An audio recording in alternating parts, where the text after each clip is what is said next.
To me, that comes off as a little cocky or brash. Why go to a tournament if you're not going there to try and win? Tiger Woods was 20 years old when that answer was recorded. It sounds like a prediction now because we know everything that followed. In the room, it was something simpler and more dangerous. A standard he intended to carry into professional golf before professional golf had given him anything back. The useful question is not whether the confidence was justified. His amateur record had already answered that. The question is how quickly a player can turn certainty into evidence when every round is public, every weakness is visible, and the people around him are waiting to discover whether the old rules still apply. Before the professional debut, there were 6 consecutive USGA titles, 3 US junior amateurs, then 3 US amateurs. The last arrived on the 25th of August, 1996. That sequence had no precedent. Each title made the next one less surprising and more difficult to carry. 4 days later, Woods was a professional in Milwaukee. That interval matters because there was almost no private space between identities. The amateur champion did not disappear and return as a finished tour player. The cameras followed him across the threshold. The learning would happen in the same frame as the judgment. There's really nothing for me to accomplish in amateur golf. It's time to move on, test my game out here. I know I'm good enough to do it. It's just a matter of doing it. The introduction supplied a phrase built for headlines. Hello world.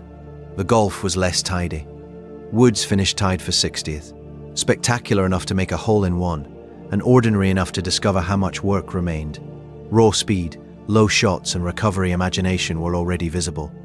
So were the edges of a game meeting a different weekly test. It was a lot more difficult than I thought it would be.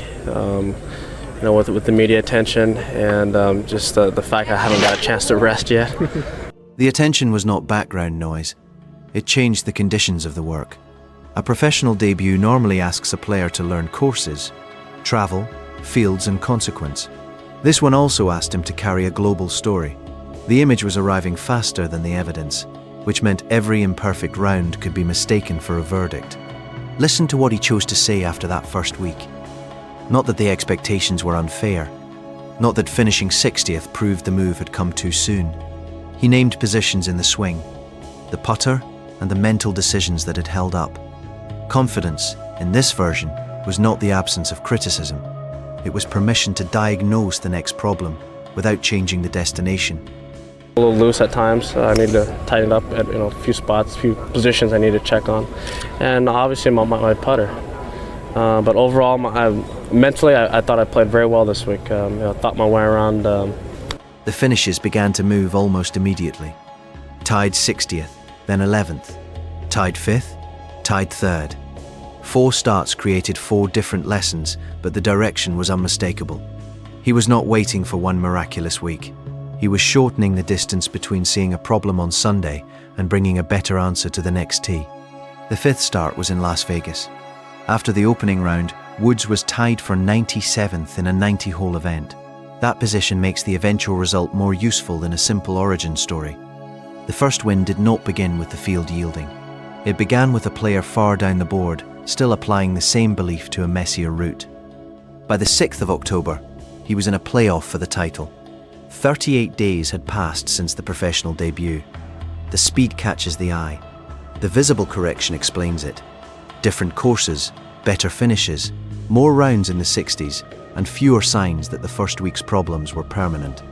The closing commentary is calm because the decisive work has already happened.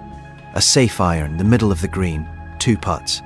The first professional win arrives not as an exhibition of chaos, but as control. The player who had announced that he entered to win now had a result that could carry the sentence without explanation. One good straight shot, middle of the green, 2 putts. Should make him the champ.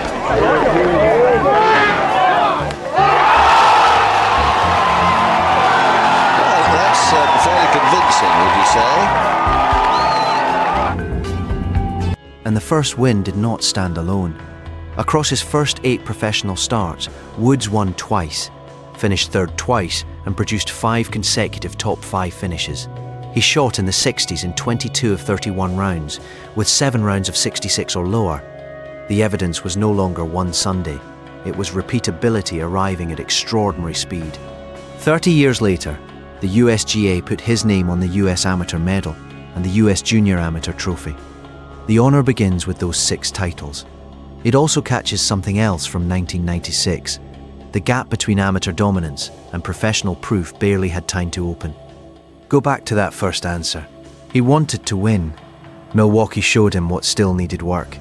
Las Vegas came 38 days later. The certainty stayed. The method changed. That is why the answer still lands. He said where he wanted to go, then listened closely enough to get there.